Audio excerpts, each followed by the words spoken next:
پیارے پیغمبر نے نماز پڑھائی ہے، صحابہ نے پڑھی ہے، اللہ کے نبی اٹھے ہیں، فوری بھاگ لیے ہیں، صحابہ پریشان ہو گئے۔ کبھی ایسا ہوا نہیں پیارے پیغمبر نماز پڑھ کے بیٹھتے اور وہ جو دعائیں آپ کے سامنے لکھی ہوئی ہیں اللہ کے نبی ہر نماز کے بعد وہ دعائیں پڑھا کرتے تھے۔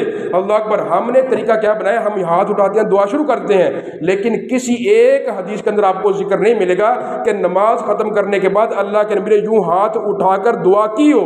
لیکن وہ والی دعائیں، وہ والے ذکر ساتھ ترجمہ لکھا ہوا ہے، اللہ کے نبی نماز پڑھتے اور نماز کے بعد وہ ذکر کیا کرتے تھے۔ پیارے پیغمبر کا یہ معمول تھا، لیکن معمول کے خلاف پیارے پیغمبر نے نماز پڑھی، اٹھ کے بھاگ لیے، واپس آئے، صحابہ پریشان، ہوا کیا؟ کہا میں نے نماز پڑھائی، نماز کے اندر مجھے یاد ہے میرے گھر میں تھوڑا سا سونا پڑا ہوا۔ اللہ اکبر۔ مجھے فکر لاحق ہوئی تو میں فوری نماز پڑھا کر گھر کے اندر گیا اور میں نے فوری جا کر وہ سارا سونا اللہ کی راہ میں صدقہ کر دیا۔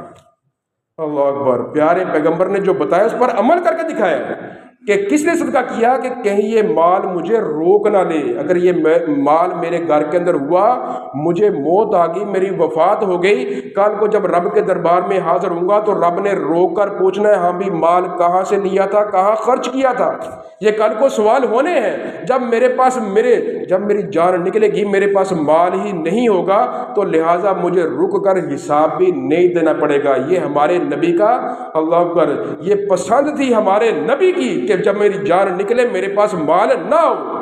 اللہ اکبر۔ اس کا مطلب یہ نہیں کہ مال جمع کرنا، مال رکھنا، مال کمانا اسلام میں منع ہے۔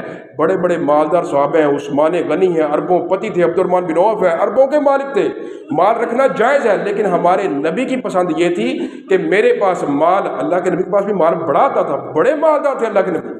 کہتے ہیں دنیا کے اندر آپ کو کوئی حکمران نظر نہیں آئے گا دنیا میں سونا بانٹتا ہو۔ ہمارے نبی وہ ہیں جنہوں نے 100 اونٹ لوگوں کو بانٹا، جنہوں نے سونا بانٹا لوگوں کو۔ اللہ اکبر۔ نبی کے گھر سے کوئی خالی ہاتھ نہیں جاتا تھا، کروڑوں ایک ایک بار ایک ایک بندے کو کروڑوں کروڑوں روپیہ دیتے ہیں۔ مثلا 100 اونٹ کتنے کے ہوں گے؟ اگر 3 لاکھ کا اونٹ کا ہے 3 کروڑ کا 100 اونٹ ہوتا ہے۔ اللہ کے نبی نے ابو سفیان کو 100 اونٹ دے دیا، امیر معاویہ کو 100 اونٹ دے دیا، اس طرح 100 اونٹ۔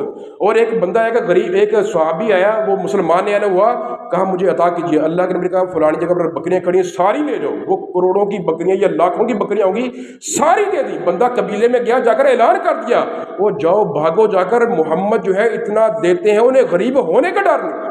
صلی اللہ علیہ وسلم اللہ کے نبی نے بڑا بانٹا، بڑا دیا، لیکن یہ ہے کہ مال آیا اور ساتھ ہی اللہ کی راہ میں نکل گیا۔ ہم جب جمع کر لیتے ہیں پھر خرابیاں شروع ہوتی ہیں، پھر بربادیاں شروع ہوتی ہیں، لوگ رو رہے ہیں اور ہم جمع کر کے سام بن کر بیٹھے ہوئے ہیں۔